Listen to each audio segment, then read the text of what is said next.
बहुत अच्छी, बहुत बड़ी बात है कि क्रिटिकेयर एशिया जो कि कुर्ला में है, have got that third robotic surgeon over here, thanks to Dr. Masuma and Dr. Deepak, जो robotic से joint surgery, knee replacement, I think they will be better to tell, hip replacement. It's a very fantastic tool to have in any hospital. Madam, robot के आने से doctor की पेशे के ऊपर कुछ आ जाएगा? देखो, कैमरा नया लूंगी तो क्या डायरेक्शन कैमरा थोड़ी करेगा, डायरेक्टर ही करेगा ना। तो जैसे ये रोबोट है वो सर्जन ही सर्जरी करेगा, लेकिन it's a better technical tool for the surgeon. Surgery तो I think doctor surgeon will be more qualified. के आप बताएं। डॉक्टर शेट्टी जी, आपने रिसेंटली शेट्टी मैम का जो फिल्म स्टार है शिल्पा शेट्टी, उनकी बेटी का अपना ऑपरेशन किया था, तो उसके बारे में क्या कहेंगे? ये रोबोटिक तो जैसे अभी मैडम ने बताया, अभी आप सब लोग कैमरा यूज कर रहे हैं, बट सब कैमरा का अलग अलग रिजोल्यूशन रहेगा। कोई 3K 4K, कोई 8K रिजोल्यूशन रहेगा। वैसे ही हमारे सारे रोबोट्स जो है उसके प्रिसीशन अलग अलग लेवल के होते हैं। जैसे आपका अच्छा कैमरा एक अच्छा पिक्चर निकाल सकता है, वैसे ही हमारा एक रोबोट अगर अच्छे से काम करेगा तो एक बहुत बढ़िया रिजल्ट पेशेंट को दे सकता है। ये यहाँ डॉक्टर को रिप्लेस करने नहीं आए हैं, डॉक्टर को एनहांस करने आए हैं। देखिए, रोबोट तो रोबोट होता है, लेकिन अगर किसी जगह पे रोबोट जहाँ यूज करती है, अगर वहाँ पे फेलियर होती है तो शायद कुछ लॉस होता है, लेकिन यहाँ पे रोबोट अगर फेलियर होती है तो इंसान की जान जा सकती है। तो इसके फेलियर के बारे में कितने जानकारी है? इसीलिए वो हाईएस्ट प्रिसिशन वाला रोबोट लेके आए, एंड इसमें आर्टिफिशियल इंटेलिजेंस है। तो आपको जो second opinion, third opinion, fourth opinion, infinite opinion आप दुनिया के एक साथ ले सकते हो कि what is the best way आपके पेशेंट को ट्रीट करने के लिए। आप खुद तजुर्बेकार हो, ऊपर से ये एआई द्वारा आपको गाइड करेगा कि और प्रिसिशन कैसे कर सकते हैं। एंड इस पॉइंट पे मैं ये कहना चाहूँगी कि जब हम कहते हैं ना, इसीलिए आपको बेस्ट टेक्नोलॉजी के लिए जाना है। स्मिथ एंड नेफ्यू जो बहुत रिनाउंड कंपनी है, ये उनका रोबोट है। तो ये टेक्नोलॉजी इन लोगों ने बहुत लोगों पे टेस्ट करके, चेक करके प्रिसिशन के साथ बनाई है, इसीलिए हमने ये इंस्टॉल किया है। बहुत सारे रोबोट्स अवेलेबल हैं और बहुत शायद सस्ते भी होंगे, लेकिन हम उस टेक्नोलॉजी पे नहीं जाते क्योंकि हमको भरोसा जहाँ है, जहाँ पे प्रिसिशन देखकर ही उसको मार्केट में लाया गया है, हमने वो रोबोट इंस्टॉल किया। देखिए, कुर्ला में आपका 31st इंस्टॉलेशन और 3rd इन मुंबई है। कुर्ला एक मध्यम वर्ग एरिया है जहाँ पे गरीब लोग, मीडियम क्लास के लोग रहते हैं। किस तरीके से आप लोग कुछ रोबोट से ऑपरेशन हो गए तो उसके रेट भी बढ़ जाएंगे, उसके लिए कुछ आप लोग ने कुछ ये किया है? हर डॉक्टर समझता है कि हम लोग एलिटिस्ट प्रोफेशन नहीं है। सब variety of socio economic strata को कोई भी डॉक्टर को या कोई भी हॉस्पिटल को इलाज करना पड़ता है। तो अकॉर्डिंगली हमारे पैकेजेस है कि जहाँ जनरल वार्ड में भी पेशेंट आए, आपके घर पे कोई काम करने वाला भी आए, तो वो भी अच्छी टेक्नोलॉजी यूज कर सकता है, अफोर्डेबल प्राइस पे कर सकता है। एंड ये ध्यान में रख के ही किया हुआ है, ये खाली रिच के लिए नहीं है, ये सबसे लोएस्ट अर्निंग पर्सन को भी अफोर्ड हो सकता है, ऐसे टाइप की technology. Can we say from Dilip to Farha? No, Dilip is from Farha to Dilip it will be now. उल्टा है। अगर घर में भी अगर रोबोट आ जाए तो दिलीप की कमी होगी की? दिलीप किसी को टिकने देगा नहीं वैसे। एक दिन वो मेरे को भी निकाल देगा, मेरे को लग रहा है वो घर टेक ओवर कर लेगा। नहीं, मगर अगर मैं उसके लिए अच्छा मिक्सर ग्राइंडर लाऊं, अच्छा माइक्रोवेव, अच्छे इंस्ट्रूमेंट्स लाऊं, तो उसके डेफिनेटली उसके स्किल बढ़ेगा ना खाने का, वैसा ही है ये। जी, आगे फ्यूचर में अगर कोरियोग्राफी करने के लिए भी कोई रोबोट इंट्रोड्यूस हो जाता है, तो आपका क्या प्लान है? भाई, अभी एक्टर्स तो रोबोट्स हो ही गए हैं, तो कोरियोग्राफर को भी कर दो। मैं तो बोलती हूँ बेस्ट है, रोबोट्स से भी कोरियोग्राफी करा दो। इस तरह से यहाँ पर है डॉक्टर, आपके पास और भी रोबोट्स हैं और ये जो है ये लेटेस्ट मॉडल है, तो दूसरों में और इसमें क्या ऐसा मेजर फर्क है जो कि आप बोलना चाहेंगे? दूसरे भी बहुत लेटेस्ट है क्योंकि 2-3 साल में लिए हुआ है, पर टेक्नोलॉजी कॉन्स्टेंटली इम्प्रूव होते रहती है, तो ये रोबोट और भी प्रिसाइज हो जाता है। बाकी के उससे थोड़ा 19-20 और बेटर टेक्नोलॉजी आई हुई है। तो हमेशा हम लोग एज अ हॉस्पिटल ये देखना चाहते हैं कि जो भी बेस्ट है पेशेंट के लिए, हम लोग पे एक भरोसा रख के आते रहते हैं पेशेंट को। हमारी जिम्मेदारी है कि टेक्निकली उनको जो बेस्ट चीजें है वो अवेलेबल कर दे। और ये रोबोट की खासियत है कि ये कहीं पर भी जा सकता है, तो जहाँ पर भी जो पेशेंट की जैसी नीड है वो हॉस्पिटल में वो लेके जा सकते हैं एंड उनको ट्रीटमेंट दिया जा सकता है। सर, कोरी 2.0 ही क्यों नाम दिया गया इसको? नहीं, ये नाम कंपनी से आया। और वैसे ये रोबोट ना संडे को छुट्टी मांगेगा ना वैनिटी वैन मांगेगा ना ओवर टाइम मांगेगा, तो बेटर है ना, ये तो मैं बोलती हूँ फिल्मों में भी ले आओ। ये जो रोबोट है कोरियर ना, ये जो ट्रीटमेंट है, ट्रीटमेंट आफ्टर ट्रीटमेंट और ट्रीटमेंट के दौरान टाइमिंग में भी कुछ करेगा, मतलब जैसे कि अगर किसी ट्रीटमेंट में होने के बाद में कम समय में जो रिकवरी होता है तो उसमें कुछ असर जाए। आप सोच रहे हो ना अपना अपना नी रिप्लेसमेंट कराने का? डॉक्टर संतोष, ये बहुत बढ़िया सवाल था आपका। तो रोबोटिक प्रिसीशन से सिर्फ प्रिसीशन नहीं मिलता है, पेशेंट का रिकवरी भी बहुत फास्ट होता है। तो ये टेक्नोलॉजी वर्ल्ड में एक्सेप्टेड इसीलिए है क्योंकि सर्जरी से जो पेन होता है पेशेंट को, वो इस टेक्नोलॉजी से वो पेन कम होता है। पेन कम होने की वजह से लोग एक्सरसाइज करते हैं, जिसकी वजह से रिकवरी शॉर्ट होता है। इनफैक्ट हॉस्पिटल के लिए जो नुकसान है, क्योंकि पहले हॉस्पिटल में 7-7 दिन पेशेंट रहते थे मैडम, अब तो 2 दिन में पेशेंट घर चले जाते हैं। तो अब 2 दिन में पेशेंट अगर घर जाएगा तो आप ये सोच ही सकते हो कि तो हॉस्पिटल को तो 5 दिन का बेड चार्जेस का लॉस हुआ है। बट हॉस्पिटल ऐसे नहीं सोचता है, हॉस्पिटल ऐसे सोचता है कि हम हमारे पेशेंट्स के लिए बेस्ट क्या कर सकते हैं। और दूसरा जो आपका क्वेश्चन था कि क्या मध्यम वर्गीय और लोअर मिडिल क्लास लोगों के लिए हेल्प करेगा, तो डॉक्टर दीपक नाम जोशी सर का ये पहला रोबोट नहीं, तो हैट्रिक के रोबोट था।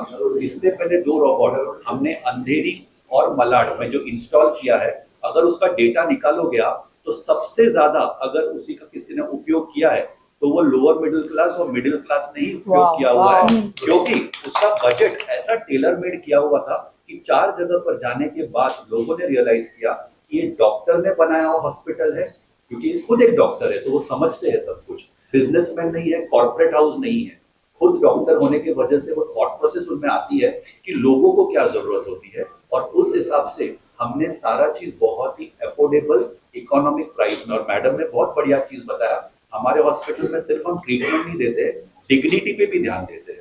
तो सबसे इम्पोर्टेंट चीज है कि लोग जब हमारे पास आए वो सर ऊंचा करके बाहर जाए। Doctor Santosh, here I will add, जैसे हमारे 4 हॉस्पिटल हैं, जुहू पे, अंधेरी ईस्ट में, मलाड में और कुर्ला में।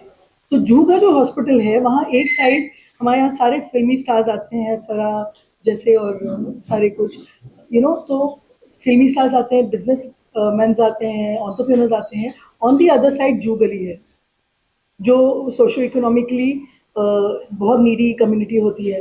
तो ऐसे नहीं कि हम उनको ट्रीट नहीं करते, उनको भी हम वही ट्रीटमेंट देते हैं जो हम जू के इस साइड देते हैं, जो हायर लेवल्स को देते हैं। तो इस तरह का हॉस्पिटल है क्रिटिकल एशिया हॉस्पिटल, जहाँ हमारे लिए पेशेंट होता है, हर जिंदगी होती है और हमको उनको ट्रीटमेंट देना होता है। अगर किसी की हम हेल्प कर सकते हैं तो ये हमारा सौभाग्य है। देखो, hospital is made by the doctors and by the people behind it, and I don't know anyone better than Dr. Masuma and Dr. Deepak. I know them for years. They selflessly do work from COVID times to before also. मैं तो ज़्यादा COVID time से I know how much they've helped. So my trust is in both of them. तो अगर इन्होंने बोला robot अच्छा है तो रोबोट अच्छा है। कोविड के टाइम में बहुत हेल्प की थी। जी हाँ, सब। Yes. So that's what hospitals are made by the people and the doctors who run them. मैं एक ही चीज कहना चाहूंगा कि बाकी सब प्लेटफॉर्म पे इंसानियत की बातें की जाती है। हॉस्पिटल और डॉक्टर्स एक पेशा है जहाँ किसी भी तरह का भेदभाव नहीं किया जाता है। हमारे लिए हर पेशेंट इम्पोर्टेंट है, उनका औहदा क्या है, उनका सक्सेस क्या है, वो क्या करते हैं, कौन से मजहब से आते हैं, जो सब बाकी के यहाँ निकाल देने की कोशिश करते हैं। हमारे यहाँ हमेशा से निकला हुआ ही है। हम लोग किसी को उनका मजहब नहीं पूछते हैं, किसी को उनकी इकोनॉमिक स्टैंडिंग नहीं पूछते हैं, सेलिब्रिटी है नॉन सेलिब्रिटी है, हमारा दिल लगा के काम करना सब में सेम रहता है। कॉमनली जो रिच होता है उसको सिंपल टाइप ऑफ बीमारियां होती है और जो पुअर रहता है उसको मोर कॉम्प्लेक्स बीमारियां होती है। तो हम लोगों को पुअर में ज्यादा ध्यान देना पड़ता है एंड हम लोग उतनी तत्परता से, उतने ही डिसिप्लिन से जो पुअरेस्ट पुअर है उसको बचाने की कोशिश करते हैं एंड उसको बचाने के बाद जो हम लोगों को आनंद मिलता है, I think that is worth all the money in the world. Technology के आने से टाइम सेविंग जो है वो होता है, तो पूरी के आने से कितना टाइम कंज्यूम होगा, टाइम सेविंग होगा क्या?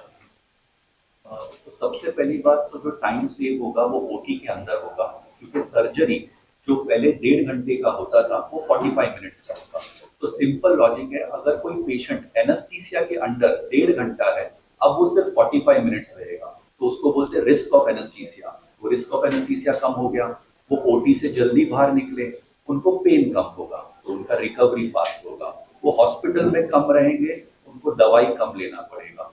अगर उनका रिकवरी जल्दी हुआ तो सोसाइटी में, कम्युनिटी में वापस से जल्दी भाग ले पाएंगे। यानी अगर कोई नौकरी छोड़ के हमारे पास आ रहा है, पहले अगर 2-3 महीने का छुट्टी लेना है तो उसको 2-3 महीने का उसका घर का कमाई बंद हो गया, बट अगर अभी 4 हफ्ते में ही वो वापस से अपने काम पे जा सकता है।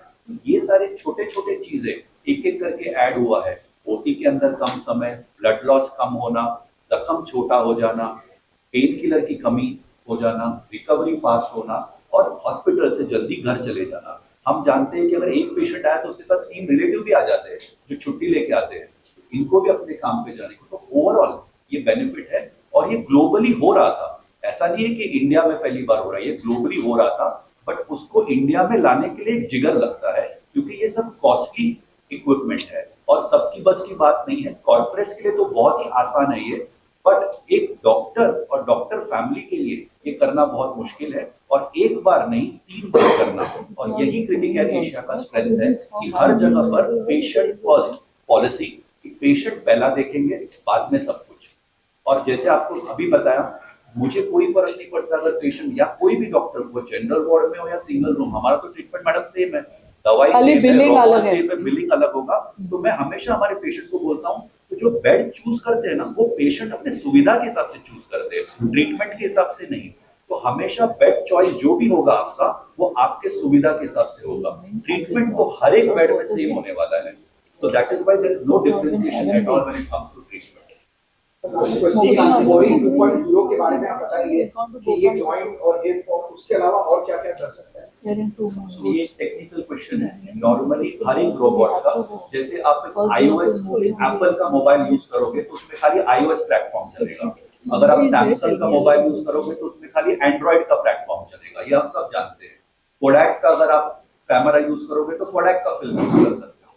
ऐसे ही हर एक रोबोट अलग अलग चीज में उसका इंपॉर्टेंस है। कोरी इज अ कंप्लीट पैकेज, यानी जो जॉइंट के रिप्लेसमेंट सर्जरीज होते हैं उसमें एक होता है नी रिप्लेसमेंट, जिसको बोलते हैं टोटल नी रिप्लेसमेंट। फिर एक होता है पार्शियल नी रिप्लेसमेंट, यानी सिर्फ वही भाग चेंज करना जो खराब हुआ है, उसको बोलते हैं पार्शियल नी रिप्लेसमेंट। यानी नी रिप्लेसमेंट में 2 हो गए। फिर होता है हिप रिप्लेसमेंट, और एक होता है जिसको बोलते हैं रिविजन सर्जरी। अगर किसी का सर्जरी हुआ है और वो बराबर नहीं हुआ है, उसको वापस से करना, तो इसको बोलते हैं 4 प्लेटफॉर्म, 4 एप्लीकेशन, और ये कंप्लीट एप्लीकेशन अभी कोरी के साथ है। तो हो सकता है कोई एक रोबोट है बट उसमें सिर्फ नी रिप्लेसमेंट हो रहा है, बट हमारा ये जो रोबोट है इसमें सारे टाइप के जॉइंट रिप्लेसमेंट सर्जरी हो सकती है। तो सर बहुत बधाई हो इस इनिशिएटिव के लिए जो आप समाज के लिए कर रहे हैं। Thank you so much. Thank you so much. This अगर आप कुछ और देना चाहें जानकारी जो आपके सवाल पूछे नहीं गए हैं। जो भी है वो लोगों से बनता है। I don't know anyone better than the 3 people sitting here. इसीलिए मैं आई हूँ, मैं कभी जाती नहीं हूँ ये सब करने, लेकिन मुझे पूरा भरोसा है इन पे, इनके हॉस्पिटल पे और इनके रोबोट पे। So ever if I need anything, I'm trusting Corey to look after, not Ori, Corey. So thank you so much, doctors. Thank you, Makima, for having me. Thank you all of you. Thank you.